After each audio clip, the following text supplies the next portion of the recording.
जय श्री राधे। तो आज हम लोग बहुत महत्वपूर्ण विषय के बारे जानेंगे कि भगवान की प्राप्ति होना क्या होता है जीवन में। जैसे कि भारत जैसे देश में ही भगवान जी का अवतरण होना, भगवान जी का अवतरण होना मतलब ज इसको समझेंगे कि क्या है।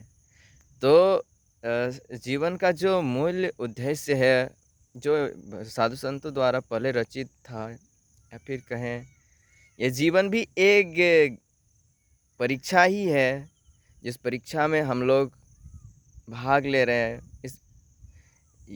ये जो जीवन रूपी, जो शरीर रूपी जो बंधन है, जो जीवन में जो बंधनें हैं, जो माया है, मतलब इस माया जाल से ऊपर उठना, इच्छाओं से ऊपर उठना। तो जैसे पंछी जो पिंजरा में फंसा हुआ रहता है तो वहाँ से आज़ाद होना चाहते हैं ना, उसी तरह तो भगवान की प्राप्ति जो जो है और जीवन का जो उद्देश्य है, धर्म, अर्थ, काम और मोक्ष। तो मोक्ष की प्राप्ति करना ही जीवन का उद्देश्य है।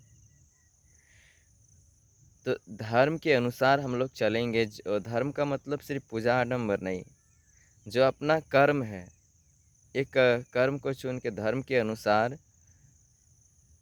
हमें अर्थ प्राप्त होगी जीवन में। अर्थ यानी वो धन वाला अर्थ नहीं। अर्थशास्त्र जो चाणक्य बनाए थे वो धन को लेके नहीं बनाए थे। अर्थशास्त्र जीवन का अर्थ। उसके बाद काम और मोक्ष की प्राप्ति। तो मोक्ष की प्राप्ति 4 प्रकार की होती है। एक में भगवान के चरणों तक प्राप्ति, फिर भगवान का मित्र रूप में भगवान का सानिध्य प्राप्त होना, और चौथा जो अवस्था है वो चरम अवस्था है कि भगवान का ही प्राप्ति हो जाना। अर्थात ये माइंड, ये चेतना लेवल की बात है कि पूरा मतलब प्राकृतिक रूप से ये माइंड एक हो जाना, पूरा ब्रह्मांड से एक हो जाना।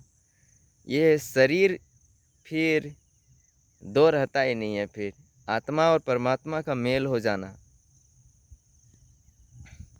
तो जैसे श्री कृष्ण जी की प्राप्ति होना, जो जैसे कि आप देख सकते हैं कि मेरे अंदर जो ये परमानंद की प्राप्ति है, ये मंद मंद मुस्कनियाँ, ये मुस्कनियाँ वही ऊर्जा ही है, श्री कृष्ण जी की ऊर्जा कहें या फिर भगवान की ऊर्जा जो हमारे अंदर। और इसको साइंस से समझे तो उसे डोपामाइन भी कह सकते हैं, जो हमारे अंदर प्रेम जागृत करती हैं। तो यही ऊर्जा ही हमें जीवन को एक मधुर रस दे सकती हैं।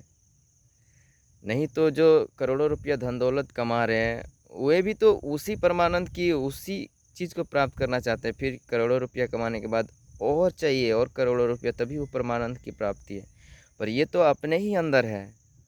फिर यही तो जीवन में हमें हर एक संताप को मिटाकर एक प्रेम जागृत करती है। तो श्री कृष्ण जी की ऊर्जा प्रेम ऊर्जा है, और श्री राम जी की ऊर्जा ताप संताप मिटाती है, कष्टों को। और राधा जी जो हैं वो हमारे कुंडलिनी शक्ति हैं, प्रेम का प्रतीक, वो परमानंद। और जो महारास है ना, श्री कृष्ण लीला में भी दिखाया गया है। महारास का अर्थ है कि सबके अंदर भगवान की प्राप्ति होना।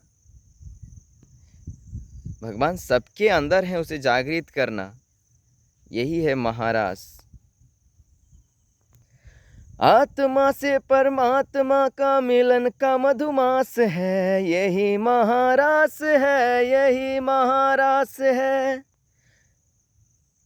धरती के कण कण में इसका आभास है, यही महारास है, यही महारास है। आध्यात्मिक चेतना का सब में विकास है, यही महारास है, यही महारास है। जय श्री राधे।